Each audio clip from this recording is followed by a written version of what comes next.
একদিন মাটির ভেতরে হবে ঘরে, মন আমার কেন বাঁধ দালান ঘর। প্রাণ পাখি উড়ে যাবে পিঞ্জর ছেড়ে, ধরা ধামে সবই রবে তুমি যাবে চলে।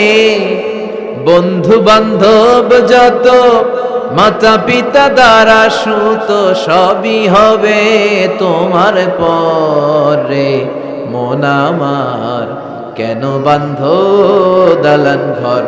একদিন মাটির ভেতরে হবে ঘরে, মন আমার কেন বাঁধ দালান ঘর। চিল্লায় বলেন ঠিক কিনা? চলে যেতে হবে। দালান ঘর, বাড়ি ঘর, টাকা পয়সার জন্য পাগল হয়ে থাকি আমরা, কিন্তু এটা আমার আসল ঘর নয়। যেই গোসলখানাটারে আমি এত সুন্দর করে টাইলস করে ইটালিয়ান ফিটিংস দিয়ে বানালাম, আমার জীবনের শেষ গোসলটা কি ওই গোসলখানায় হবে? কথা বলেন। যেখানে লাশ ধোয়ায় ওইখানে আমার গোসল হবে, এগুলো আমরা ভাবতে চাই না। কবরের জীবনটা আসল জীবন। বিশ্বনবী দোয়া করতেন, আল্লাহুম্মা ইন্না নাউযু বিকা মিন আযাবিল কবর। আল্লাহ, আমি আপনার কাছে কবরের আযাব থেকে পানাহ চাই, কবরের আযাব থেকে বাঁচতে চাই। এই কবরের মধ্যে অনেক ফিতনা হবে, অনেক সুয়াল হবে। কবরে প্রশ্ন আছে না নাই? কথা বলেন। প্রথম প্রশ্ন জিজ্ঞেস করা হবে, মার রব্বুক, তোমার রব কে? বলেন, আমাদের রব কে? ওমা দীনুক, তোমার ধর্ম কি? বিশ্বনবীর চেহারা দেখিয়ে বলা হবে, তারিফু মান হাযার রাজুল, এই লোকটারে চিনো? আমরা কি বলবো? আমরা চিনি, উনি আমাদের প্রিয় রাসূল মুহাম্মদুর রাসূলুল্লাহ সাল্লাল্লাহু আলাইহি ওয়াসাল্লাম। এরপরে জিজ্ঞেস করা হবে, এগুলো কোত্থেকে শিখলা? আমরা বলবো কোরআন থেকে। ফায়ুফসাহু লাহু কবরুহু ৭০ যিরাআন। এই সুন্দর সুন্দর উত্তর করতে পারলে আপনার কবরটারে ৭০ হাত লম্বা করে দেয়া হবে। ইফতাহু লাহু বাবুন ইলাল জান্নাহ, জান্নাতের দিকে একটা দরজা লাগিয়ে দেয়া হবে। ইউলবাসু মিন লিবাসি আহলিল জান্নাহ, জান্নাতীদের পোশাক পরিয়ে দেয়া হবে।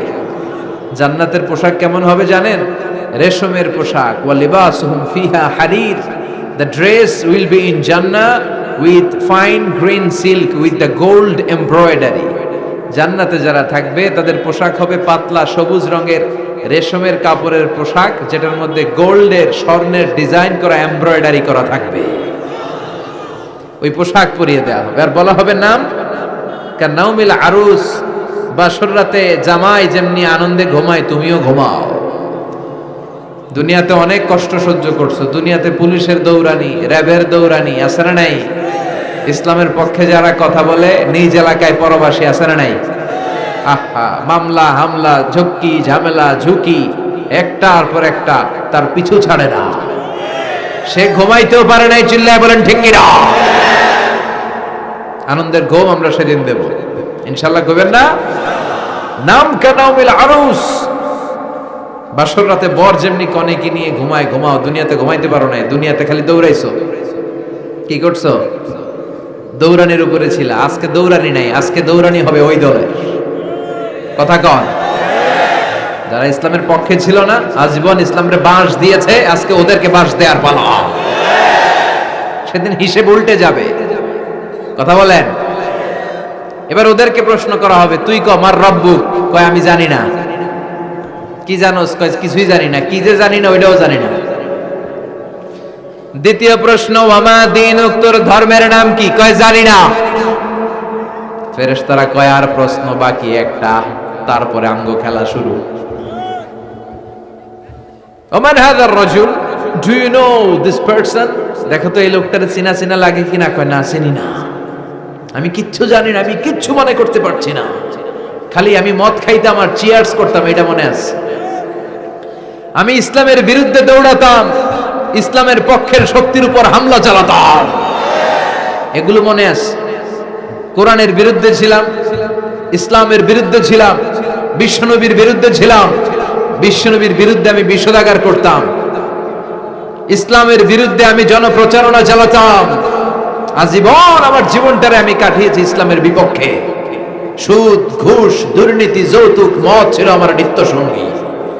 আমি কিচ্ছু মনে করতে পারছি না, আমার ধর্ম নাই। আমার কিছুই মনে নাই। ফেরেশতারা বলবে ঠিক আছে, এবার আমগো খেলা শুরু। ফায়ুতরাকু বিমাতারিকা মিন হাদিদ, লোহার হাতুড়ি দিয়ে এবার ওর পিটানো শুরু হবে। পিটাতে পিটাতে ওর গায়ের গোশত আর মাসেলগুলো থেতলে ফেলা হবে। ইয়ুকালু লিল আরদি ইলতাইমি, জমিনকে বলা হবে চাপ দাও। ফাতাখতালিফু আদলাউ, ওয়াল আয়াযু বিল্লাহ। কবরের এক পাশের মাটি আরেক পাশের মাটি এমন ভাবে চাপ দিবে, ডান পাশের পাজরের হাড় বাম দিকে ঢুকে যাবে, বাম দিকের হাড্ডি ডান পাশে এসে যাবে। ওর চিৎকারে পুরো কবরস্থানটা থারথার করে কাঁপবে। ওরে বাঁচানোর তখন কেউ থাকবে না। ওর ক্ষমতা, ওর দাপট, ওর হুঙ্কার, ওর অহংকার ওরে বাঁচাতে পারবে না। চিল্লায় বলেন ঠিক কিনা? হাত্তা সা, কিয়ামত পর্যন্ত, কিয়ামত পর্যন্ত এই দুর্বিষহ জীবন সময় তার কাটতেই থাকবে। আল্লাহ কবরের এই আযাব থেকে তুমি আমাদেরকে বাঁচাও। সূরাতুল মুলক যারা নিয়মিত তেলাওয়াত করবে, আল্লাহর মেহেরবানিতে তাদের কবরে কোনো আযাব হবে না। পড়তে রাজি আছেন? কথা কয় না। পড়তে রাজি আছেন সবাই? বিষ্ণুই বললেন এখানেই শেষ নয়, আরো আছে। শাফাআত লি সাহিবিহা, এই সূরাটা কিয়ামতের দিন এই সূরা যে তেলাওয়াত করবে তার পক্ষে সুপারিশ করবে। কোরআন যদি আপনার বিপক্ষে আল্লাহর কাছে নালিশ করে, আপনার বাঁচার কোনো উপায় আছে? আপনার পিসাব আপনারে বাঁচাইতে পারবে? চাইলে আপনার দলের নেতা, কথা কন, কেউ বাঁচাইতে পারবে আপনারে?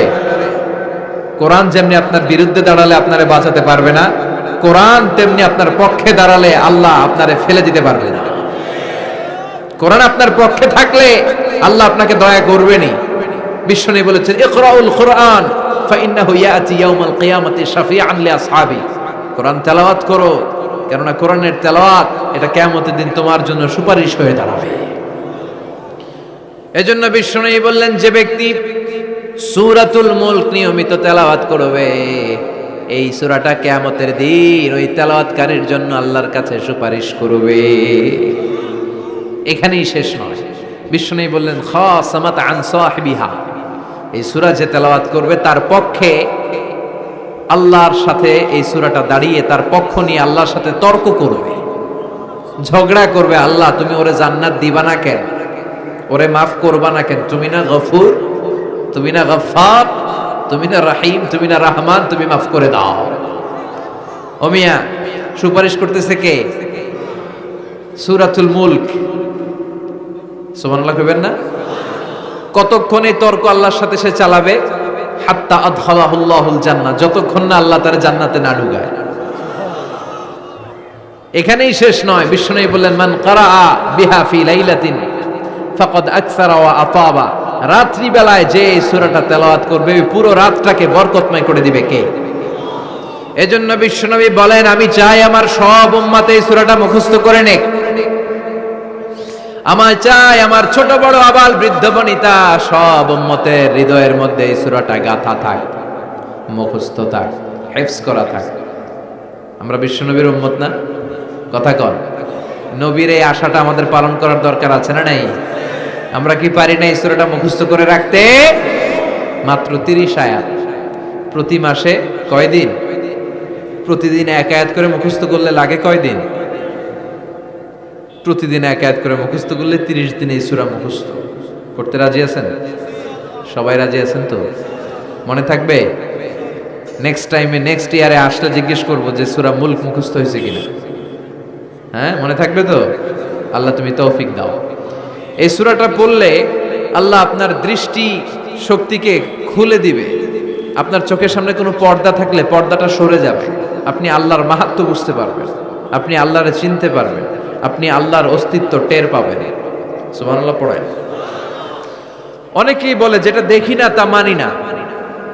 যারা স্রষ্টাকে বিশ্বাস করে না তারা বলে আনসিন ইজ নাথিং, যেটা দেখা যায় না এটা বিশ্বাস করি না।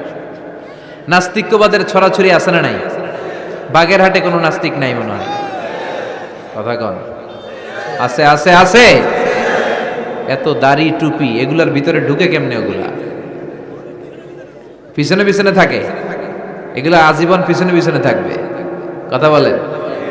ইয়াং যুবক যারা আছে তোমরা একটা বই পড়বে, প্যারাডক্সিক্যাল সাজিদ, একটা বই আছে বাজারে, নাস্তিকদের বিভিন্ন প্রশ্নের জবাব এই বইয়ের লেখক খুব ভালো করে ওই বইতে তিনি তুলে ধরেছেন। লেখকের নাম আরিফ আজাদ।